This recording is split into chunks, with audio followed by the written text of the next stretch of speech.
Hi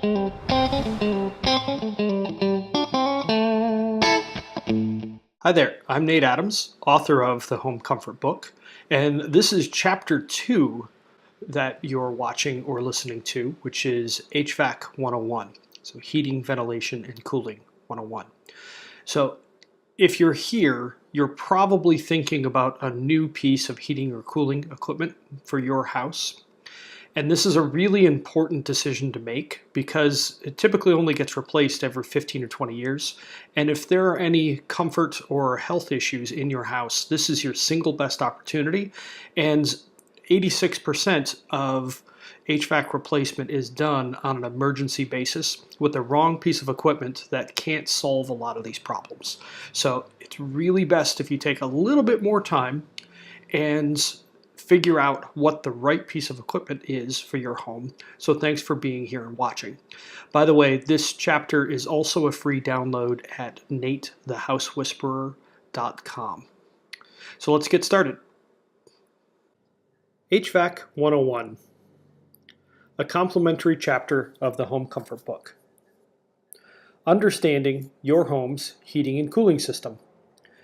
If you are reading this book, the odds are high that a room or area of your house makes you shiver all winter and swelter all summer. It just won't heat or cool well. No room in your house should be more than 2 to 3 degrees warmer or colder than any other room unless you want it to be.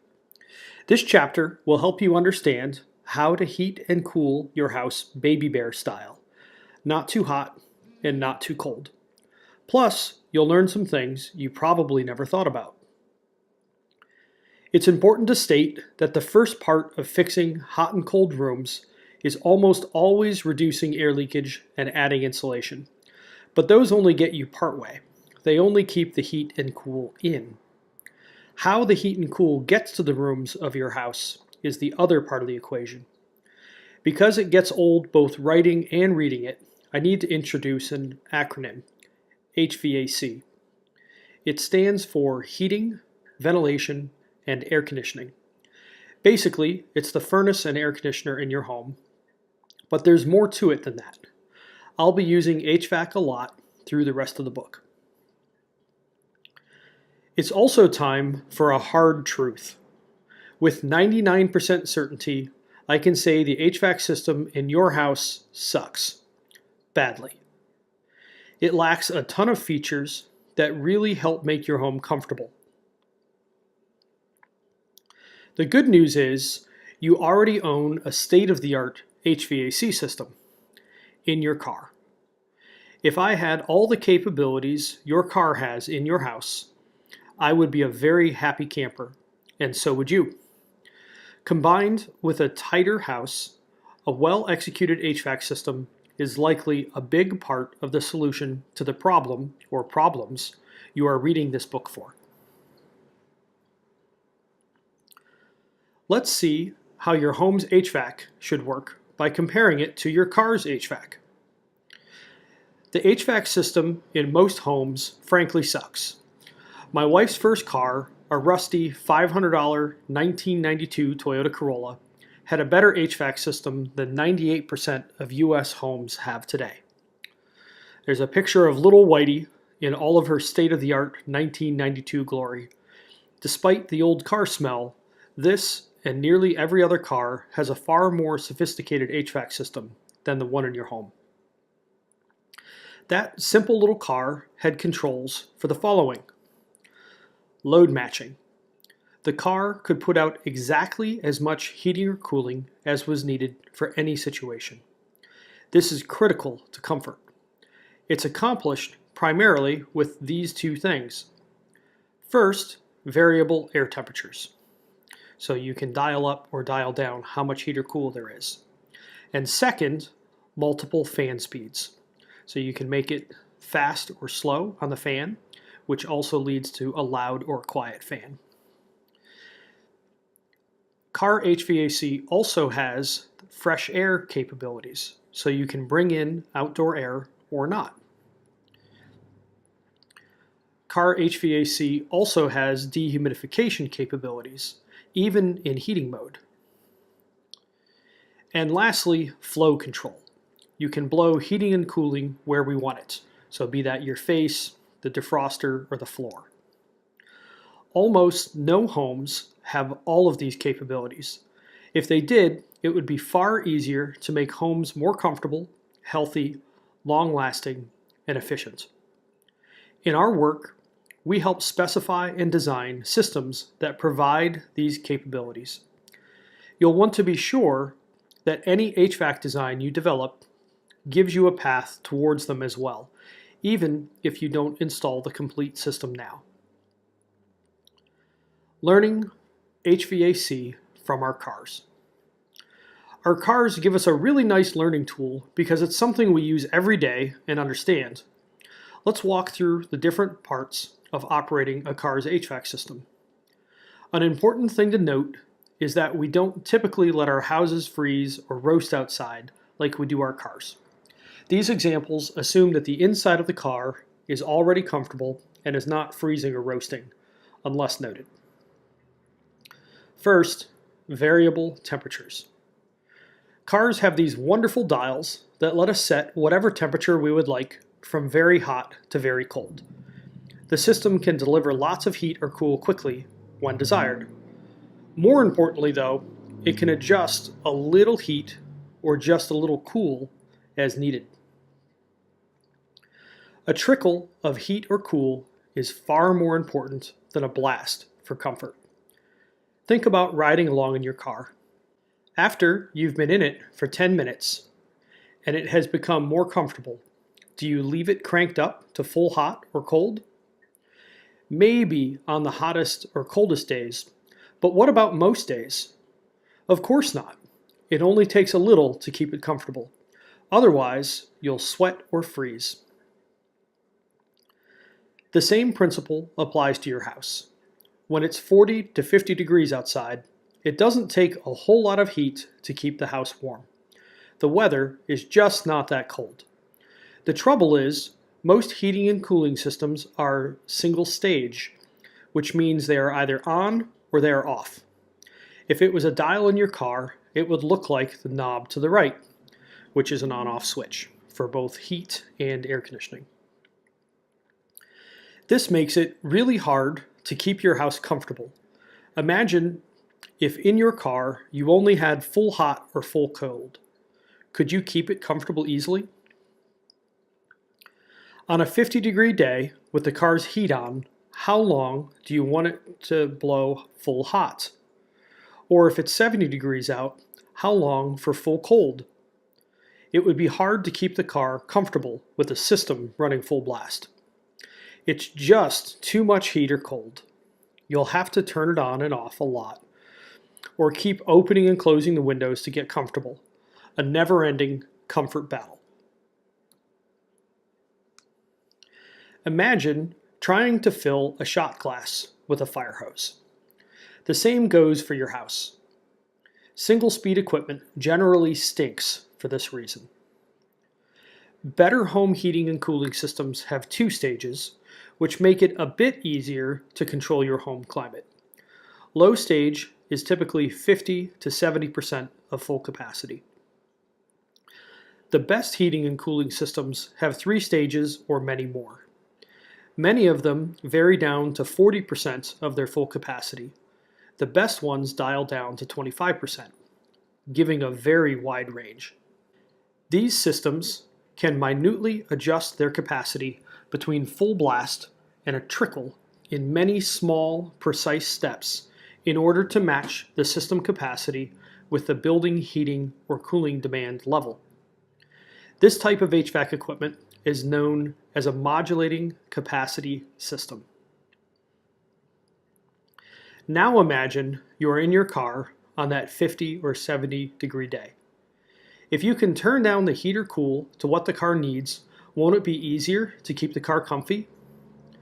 Hopefully, it now makes sense that the better HVAC equipment allows for better comfort.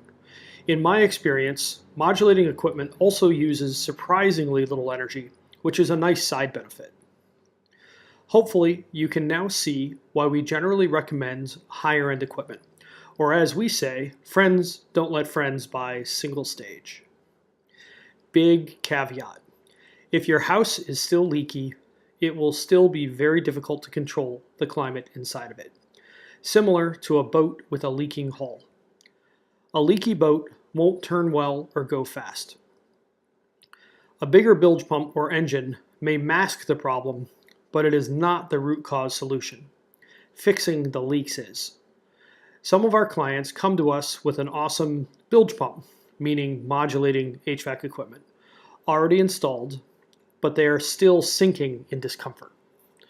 Reducing air leakage, meaning fixing the hull, and adding insulation still come first. Fan speeds. Our cars also give us multiple fan speeds, where most home heating and cooling systems only have one fan speed. Multiple speeds are useful for a number of reasons. First, low speeds equals low noise. When the fan is on high in your car, do you have to talk loudly to hear the other person?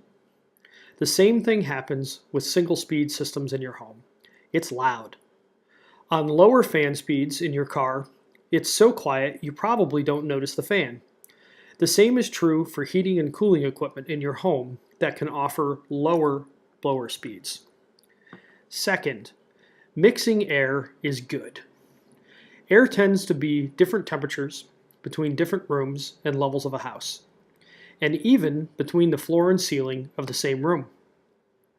Mixing it does the same thing as keeping the oil and vinegar of a vinaigrette mixed. Temperatures are more even.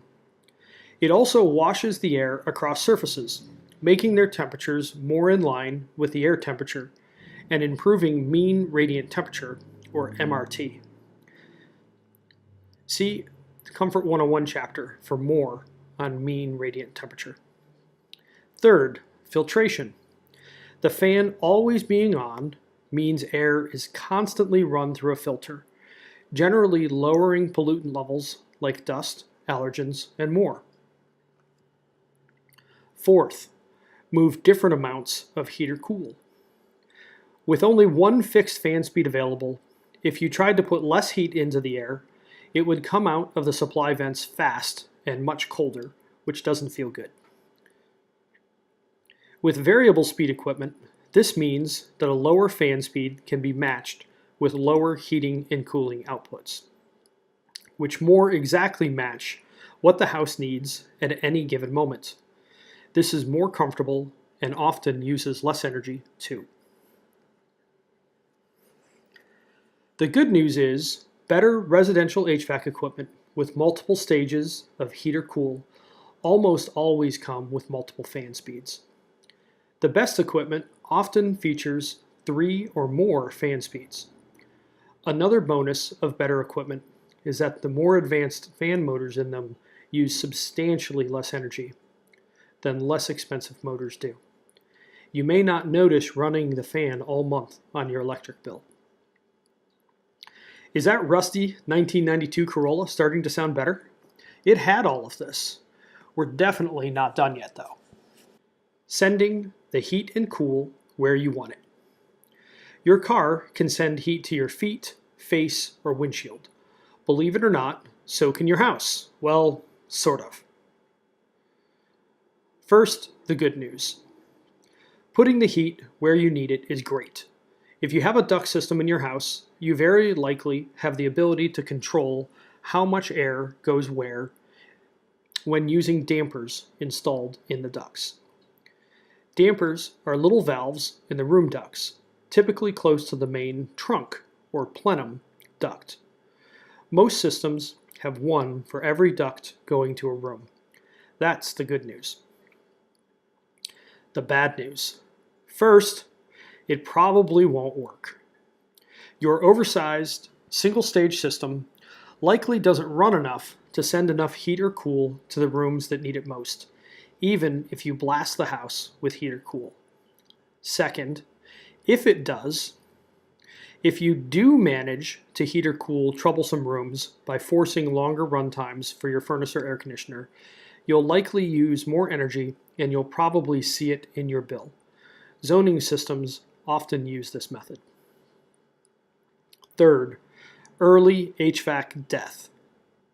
By closing dampers, you'll likely drive the pressure inside the duct system up. This higher pressure translates to added resistance to airflow in the ducts, which means less air overall moves through the blower. For a furnace, this can lead to overheating and damage to its heat exchanger, which can crack. A cracked heat exchanger is considered a carbon monoxide risk. For the air conditioner, it can lead to frozen cooling coils and damaged compressors. Please don't close dampers willy-nilly. Multiple stage, right-sized equipment to the rescue again. Multiple stage and fan speed equipment will run most of the time on a lower stage, which means adjusting the dampers is much more likely to work, but may not be necessary with this better equipment.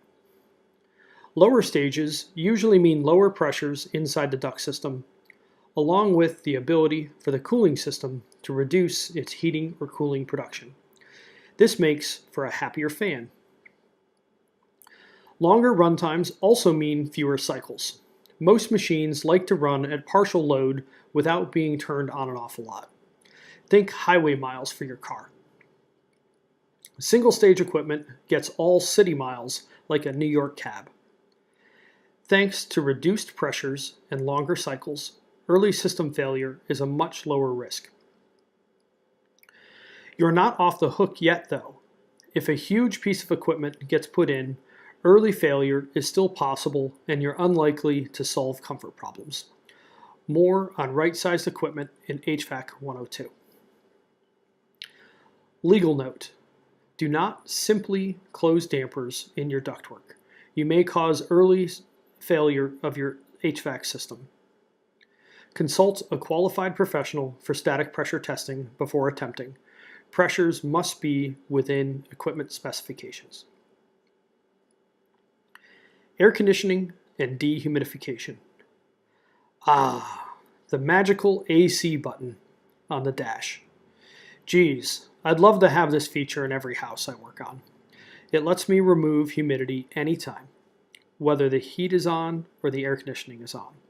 So many moisture and comfort problems can be substantially fixed. I'll just pause for a second now and dream.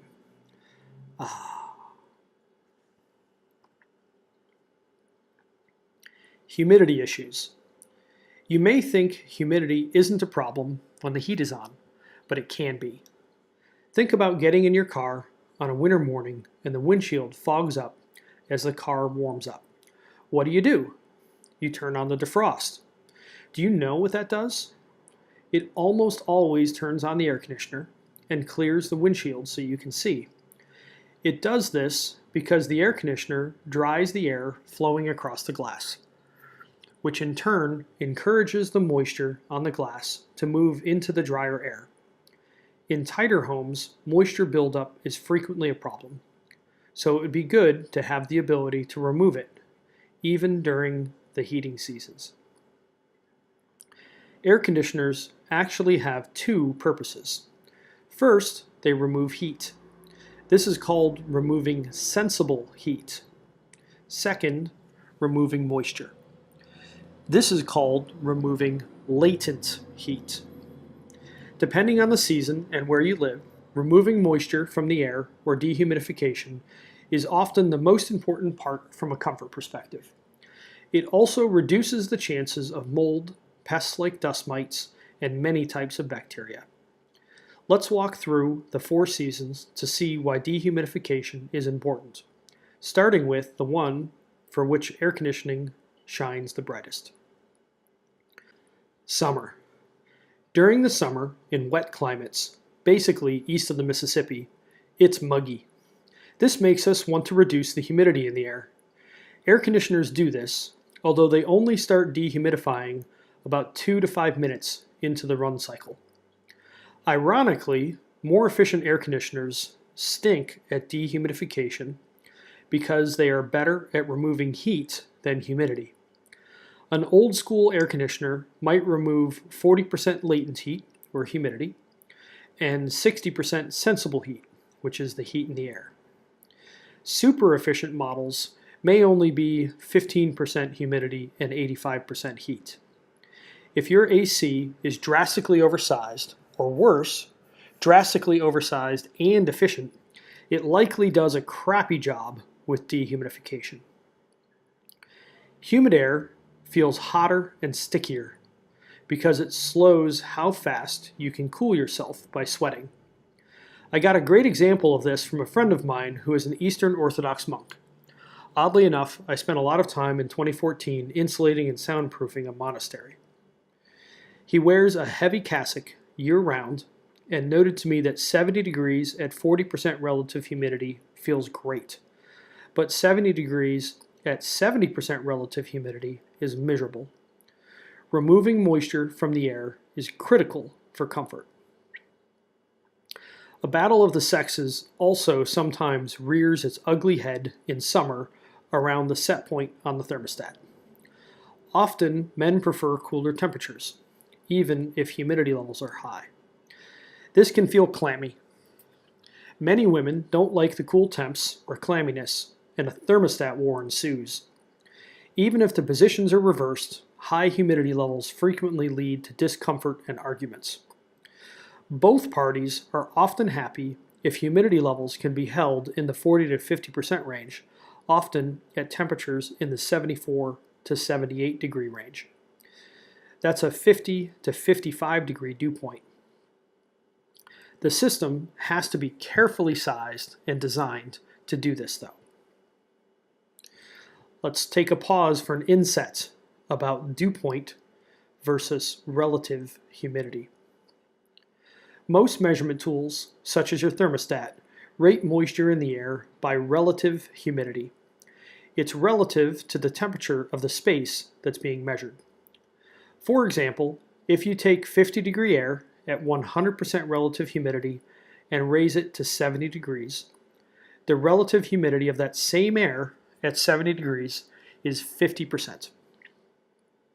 Warmer air can hold a lot more moisture. Relative humidity is a somewhat limited measure because you have to know the temperature as well as the percentage to understand how much moisture is in the air. Dew point is a better way to understand moisture in the air. If you've noticed condensation or dew on a glass with cold lemonade in it, or dew on the grass on a cool summer morning, you know what dew point is. You just didn't know it. Dew point is the temperature at which air in a certain space can't hold any more moisture. The lemonade is probably close to freezing or 32 degrees. If the dew point of the air around it is 32 degrees or above, condensation will form on the glass. That's likely on all but the coldest days of winter. The dew point of air in the summer is often in the 50 to 70 degree range, so most glasses with cold drinks in them will get condensation on them. The 50 degree air at 100% humidity in the first example is at dew point. The air is holding as much moisture as it possibly can. If that air touches a surface that is colder than 50, even 49, moisture drops will form on the surface. If you ever see condensation on your windows during the winter, that's a dew point problem. The dew point of the air inside the house is too high, and it's likely that some spots you can't see inside the wall are getting wet too. That can lead to mold and rot. Dew point is a very important thing to control. Here's a chart to help you wrap your head around it. If you want to dig deeper, Google psychrometrics. So it's like psychometrics, but with an R in there, psychrometrics. Or see the resources at the end of the chapter. And I have a chart here where the top part of it shows the dew point, and the bottom part is relative humidity at 70 degrees. The good range is between a 35 and 55 degree dew point, which translates to a 30 to 60% relative humidity. With dew point, you only need one number to understand how much moisture is in the air. It's a common metric in the HVAC world. If it's too low, dust, dry skin, flu viruses, and more propagate. If it's too high, Mold, bacteria, dust mites, many creepy crawlies, and more can be a problem. It's best to control the dew point of the air, hence my love of the AC button on the car because it can work anytime. End inset. Next up, the season of fall. Autumn is typically a very wet season for green grass climates east of the Mississippi. The ground is often wet from summer rains. Temperatures have been high and still can be warm, so the air holds a lot of moisture. The earth, house, and basement have absorbed a lot of moisture in warm weather. With dropping outside temperatures, the air conditioner won't run as much because the days are cooler. Dew points often skyrocket, particularly in basements. Since the air conditioner runs less and it can't take out as much moisture from the air, which then becomes muggy. Even if it does kick on, it's likely so oversized that it only runs for a few minutes before turning off and never going into dehumidification. Because of increased moisture, forgotten pet urine spots start to smell again. Mold often thrives. Asthma and allergies frequently flare up and may be moisture related. It's yucky. This is where I would love to have that AC button like in your car. Reduce the humidity and moisture, improve indoor air quality, make your house much more comfortable, reduce asthma flare-ups, reduce cold spreading, stop dust mites from growing, and lots more. A car AC can dehumidify while heating by blending warm and cool air streams, so the cold, dehumidified air isn't so cold by the time you feel it blowing on you. Alas, I seldom have a tool like this for a house. Winter. If your house is leaky, excess moisture in your home is likely not problematic in winter. It leaks out. If you get lots of dry skin or flue bugs spreading through your house like wildfire, a leaky house could be a root cause. For tighter, more efficient homes, though, moisture often builds up in them, even in winter. As we shower, cook, and breathe, we put a lot of moisture into the house. If the house is tight, it doesn't escape quickly like it does in leakier homes. Do you remember the sick building syndrome of the 70s and 80s? A major root cause to this was moisture and fresh air not being managed well in tighter buildings. Damp buildings are still not well understood, except that they are consistently a bad thing. As your home gets tighter, be sure you have a plan to manage excess moisture year-round. Spring. April showers bring May flowers. It's often a wet season. Like autumn, it's not warm enough to turn on the air conditioner. The air in the house often gets stale during this time as well because the HVAC fan doesn't turn on much to mix the air. Having a plan to manage moisture and fresh air during spring and fall is key. A tight home makes this job easier. Getting some fresh air. You may be feeling like getting some fresh air yourself at this point, but here is another thing that the 1992 clunker still has over your house: the ability to bring in fresh air. It brings it in from one known point, the cabin air intake. Try flipping the switch in your car to recirculate for too long. You've probably noticed two things. First, the windows fog up. Second, the car tends to stink more, especially if there are a lot of people in it. The same thing happens in houses. Your car is actually very nearly airtight. It has to be to keep water out. So it has moisture problems like a tight house does. Moisture builds up easily. Without fresh air being pulled into the house, odors tend to build up more easily as well. In the spring and fall, the house is damp, but doesn't have a lot of dehumidification or air mixing going on. Even a leaky house doesn't leak much because there is little stack effect pressure working on it. When the indoor and outdoor temperatures are almost the same, there is little pressure to make it leak, similar to the boat with a leak at the water line. The diagram below shows how this looks. Stack effect. And there's 3 different diagrams here. One for spring and fall, where things are stagnant and there's not very much pressure going on. One for summer, where heat pushes down. So the heat actually pushes into the attic, down into the house, and then out through the basement. And then in winter, heat rises up, so it acts more like a smokestack. Because of the stagnant air that builds up, spring and fall are a good time to bring in fresh air. This is true for both leaky and tight homes. It's a good thing in summer and winter too, although stack effect helps more in those seasons. Bringing in fresh air can be done with several different devices. One known point. Now that you know why you can't count on the leakiness of your house to bring in fresh air in spring and fall, it's important to note that if you are going to bring in fresh air, it's best done from one known point.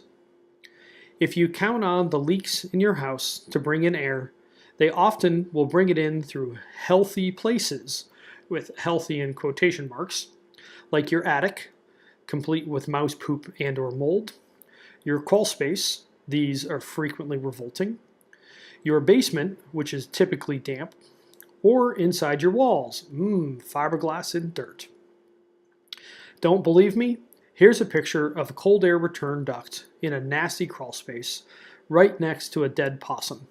This is courtesy of Stefan Peter Contes of E3 Innovate in Nashville, Tennessee. That homeowner was breathing dead animal on top of damp, musty soil. Gross. Better yet, get a blower door test and find out how connected the attic and basement are to the house. Houses are gross. Be sure that fresh air, in quotes, is really fresh. Know where it comes from. A house has to breathe. This is the time when that cursed line comes up. It's false. Houses don't need to breathe. People do. Furnaces do. Water heaters do. Gas stoves do. Dogs and cats do. As you get a house tighter and tighter, it's important to provide fresh air to the people and animals inside. The catchphrase for this is build tight and ventilate right. Hopefully, by the end of this book, you'll be convinced to get rid of anything that burns fuel inside the house, but if not, make sure those appliances get outside air to burn too. A fresh air system solves the house breathing argument. You get plenty of fresh air. Filtration. Most new cars have cabin air filters. These filter the air coming in from outside. Often, these filters are quite good. Tesla has a bioweapon defense mode, for example. They typically do not filter air inside the cabin, though. Most homes have a paltry 1-inch filter that is only good for filtering out large rocks and small children. These filters are meant to protect the equipment, not the occupants. They filter the air inside the house, but not outside, at least not directly. We generally recommend a 4-inch media filter in a box for better effectiveness. Humidification. Our odyssey to understand how your home's HVAC system works is nearly complete. The last item is something that cars do not have, a humidifier. If you get dry skin in winter, or the flu spreads quickly in your house, you may have a problem with low humidity. You can buy an air quality monitor to find out. If your home is consistently below 30 to 35% in winter, it's probably a problem. Tightening a house usually increases humidity levels in a home, but sometimes a humidifier is needed. If you add one, be sure it has an outdoor temperature sensor so that it dials down humidity levels as the temperature drops. If you ever see condensation on a window, turn your humidifier down. There is likely more condensation you can't see inside walls that can turn into moisture problems down the road. A tight home may not need a humidifier, but it might, and they are fairly inexpensive if added to a new install. Warning: humidifiers often cause mold, especially in attics, and especially in looser homes. please strongly consider doing a good air sealing job on your home before adding a humidifier. Be sure your humidifier automatically reduces humidity levels as the outdoor temperature drops. Periodically inspect the roof deck from the attic to see if mold is forming. Conclusion. Hopefully, you now have a basic understanding of how your home's HVAC should work thanks to your car. Coupled with a tighter, better insulated house, you can substantially fix almost any comfort problem.